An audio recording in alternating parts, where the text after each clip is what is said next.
What's going on, all you gamers? Today we're back, and we're back in the Division 2. And I must admit, it's been a little while since I've been here, but I wanted to see what the new season was like, and with that, I'm going to be creating a few builds, and then going on to some of the new stuff once I've geared up a little bit.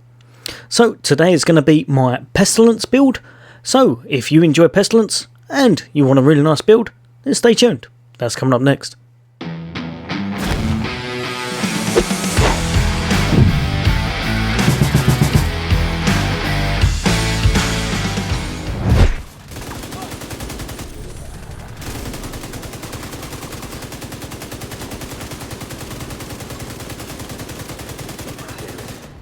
Welcome back, all you guys and girls. So as always, for all things Xbox, for all things gaming, why not hit that subscribe and bell icon, and I'll be bringing you all the fun content, hints, tips, guides, builds for all the latest and greatest games coming out, including Outriders, Diablo when it comes out, and pretty much any game where you gear up and try to decimate your enemies.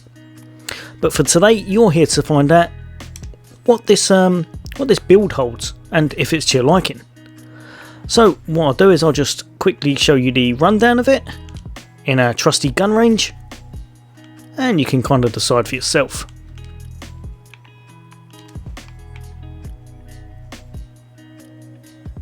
Now this one, I must admit, what I like about it is you can kind of change it around a tiny little bit to your own liking, but it's very helpful. If you keep it how it is at the moment, it's very helpful for teamwork.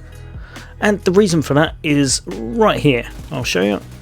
So here we go. As you can see, I'm going to massacre a couple of enemies. And as it goes across, you can see it's gone to over 1 million. Now, that's not fully done because I think it goes up to about 1.1, give or take. So if you have a little look, if I do actually try to keep going, as you can see, it's doing a lot of damage, really consistent damage. So 1.16, not bad at all. It really isn't. It can drop down a little bit, sometimes it goes up, sometimes it goes down, but I'd say it's probably between 980 to 1.16, which will massacre most things and will put you probably first or second on the leaderboard as long as you're consistently hitting stuff. This is pretty much viable in most content, to be perfectly honest. Obviously, you are not going to be the tankiest, so make sure you're at a mid to slightly further back range. You don't want to be the guy getting hit first or the closest to him. But yeah, if I quickly show you what it's got. So obviously you're going to be using the gunner class, and this right here is your bread and butter. What you're going to need is the pestilence. Absolute beast of a gun. I'm sure you've heard of it. If you've not, then basically I will read it just here. Plague of the Outcasts. Hit supplier debuff, dealing 100% weapon damage over 10 seconds. This stacks up to 50 times. Whenever the enemy dies with this debuff, all stacks are transferred to a nearby enemy within 25 meters. Basically, that's what was doing the extra damage that carries across to every enemy. This gun was pretty awful when they first started it, and when they brought this gun into the game, I feel like it's one of the stronger ones in the game at the moment and really fun to use. Now these two are to your liking. I put on a secondary that's going to be a really long range one, just in case you're further back slightly out of the battle and you can't quite hit those really long targets. So I've chucked on pretty much this right here, the Hunting M44 marksman rifle. But any slightly longer range gun that's going to have good accuracy, I would chuck that in here. With this, completely up to you. I doubt very much whether you'll be using your third slot. Right, so going on to the set pieces, we've got 3 here, and it's going to be the Walker, Harris and Company, and as you can see, that gives you the weapon damage, damage to armor and damage to health. It's just a great set all round, to be perfectly honest. It knocks the enemies for 6. You can't really go wrong with this set. Now what you want to do, I see that one's got headshot, but basically try to stack as much as you can with crit damage and crit hit chance. They're your main ones after the initial weapon damage. They're the 3 you're pretty much going to want to stack as much as possible, and other than that there's not too much except for one other which I'll go over in a minute. Now the Walker and Harris will be in the slot just down there at the holster, so the mask, the holster, and I've got it as the backpack. Now for the backpack, obviously if you'll have a little look just there, I've got on the Vigilance, and that's because it increases your total weapon damage by 25%. Taking damage disables this buff. Now like I said, just make sure you're not front and centre. If you've got a tank with you, this build is absolutely ridiculously good. Even if you haven't, just make sure you're not the closest to them, or that you're playing a little bit cautiously, but you're going to be in cover a lot anyway, and you will be getting a little bit of health and armour about yourself from the Kneepads, which we'll go over next. So, like I was saying, Sawyer's Kneepads. Now these are just really viable and really good in this build.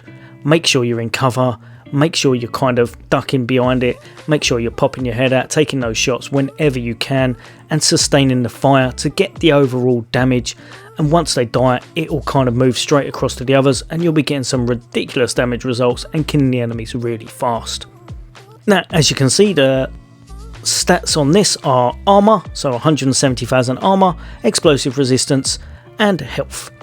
And the other one, which is the talent, actually this is your exotic slot as well, it's Stand Your Ground. Cannot be staggered by explosions, which is not bad, but the main thing is this: increases total weapon damage by 3% each second you are not moving. Stacks up to 10 until you start moving. Basically, get yourself in cover, pop your head out, take your shots. But if you come out of cover, or if you move left and right, it's going to go down, as you can see down the bottom there. Now to go in perfect conjunction with this, and to help out every one of your teammates and to get through the missions much faster, we've gone with this. So for the chest piece, right here as you can see, we've got the Seska brand set. Now that gives us 10% critical hit chance, which is just perfect for this build. And the one thing that I've got on this, it's not all the way up, but this is what I would 100% recommend: have at least one weapon handling on it. Don't worry too much about headshot, I have got that on a few of mine. Crit damage, have at least one weapon handling. If you still thought you were struggling, have two, but one I find is perfect. You're going to want it on your build, it helps you, and it actually makes it so that you get more damage out of this through just not kind of missing each shot randomly. But yeah, this is the talent that I've put on this, and this is the team talent. So Overwatch, after standing cover for 10 seconds, increases you and your allies' total weapon and skill damage by 12%, as long as you remain in cover or in cover to cover move. Now that can really get you through the mission faster. If you're playing this, how I've said, where you're staying in cover, then you're going to up everyone's damage, you're going to up your own damage, you're going to be carrying over 1 million per tick damage across people that are dying. It really does get you through these missions really fast if you're with a good team.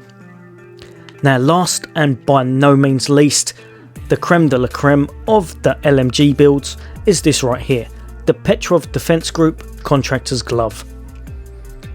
Now these gloves are best in slot by a mile. Weapon damage, 8% damage to armour and crit hit chance. Absolutely awesome. Chuck these straight in your build.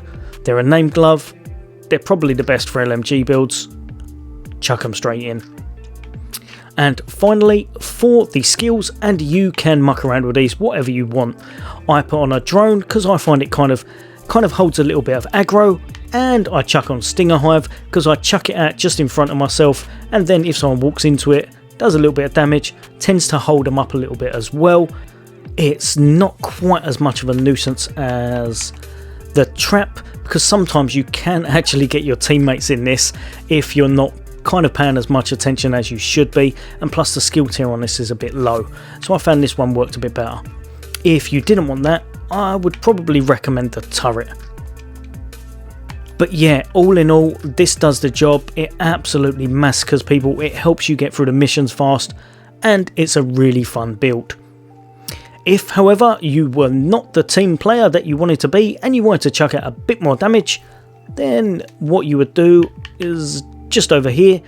Instead of the Overwatch talent, you would want to swap it out for, as soon as I can find it,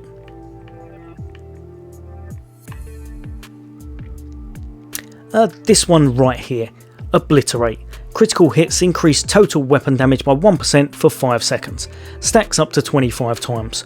So you will be doing a little bit extra damage, it will work out in your favour, but all in all, I feel like the other one works slightly better, but it all depends what kind of playstyle you're going for and if you're playing with random people rather than friends as such.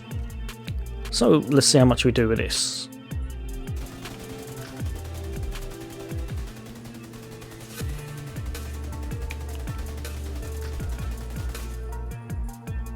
So 1.253, so goes a little bit higher. You could probably get up to about 1.3, I'd imagine, 1.3 million. It's probably worth having if you were going to go just for your own solo build, but like I said, if you're going for trying to clear a little bit faster, trying to help your teammate out, then go for the first one.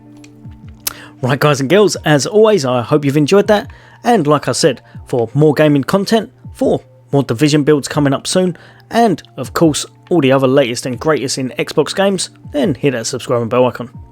As always, take care. I'll see you all on the next day.